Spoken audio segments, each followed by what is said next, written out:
નમસ્કાર ખેડૂત મિત્રો, હું સ્કાયલોન પરિવાર વતી દિનેશ રબારી આપનું હાર્દિક સ્વાગત કરું છું. તો આપણે સ્કાયલોનનું જીરું ગયા વર્ષે ભયે વાવેલું હતું, સ્કાયલોન 41. ખુદ એમના મોઢે અભિપ્રાય લેવી આપણું જીરું એમને કેવું લાગ્યું. નમસ્કાર, તમારું નામ? મારું નામ રબારી જયેશભાઈ વેરસીભાઈ, ગામ ખોડ, તાલુકો હળવદ, જિલ્લો મોરબી. Mobile number 7061955234. બરાબર. તમે આ કઈ વેરાયટી વાવી હતી જીરામાં ગયા વર્ષે? જીરામાં અમે વેરાયટી સ્કાયલોન 41 નું વાવેતર કરેલ હતું. કેટલું કરેલું હતું જીરામાં વાવેતર? 16 ફૂટાનું 1 મીઠાનું વાવેતર કરેલ હતું, 2 કિલો. બરાબર.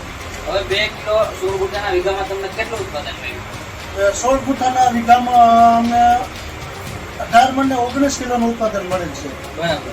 સ્કાયલોન સ્કાયલોન અને 41. અન્ય વેરાયટી પણ તમે વાવી છે, એના કરતા આ વેરાયટીમાં તમને શું ડિફરન્ટ લાગ્યું? હા, અન્ય વેરાયટી પણ બાજુમાં વાવેલ હતી બીજા ખેતરમાં. તો એ વેરાયટીમાં ડિફરન્સ, આ વેરાયટીમાં 16 ડાળીઓ વાળો હતો, ફરત ડાળીઓ હતી, પાંદ ઓછા હતા અને ડાળીઓ વધારે હતી, દાણું ભરાવદાર હતું, બરાબર. અને છોડ એકદમ ખુલ્લો હતો, છોડ એકદમ ખુલ્લો હતો. બરાબર. તો તમારું જીરું આજુબાજુ જોઈને આમ ખેડૂત મિત્રોનું શું કહેવું? આજુબાજુ વાળા ખેડૂતે મારું જીરું ગઈ સાલ જોયેલ હતું. હા, હા. આ સાલમાં ખાલી 2 કિલો જઈ સાલ વાવેતર કરેલ હતું. આજુબાજુનું વાવેતર અમારા ગામની બાજુ અત્યારે 10 મણ જીરું લઈ ગયેલ છે, સ્કાયલોન 41.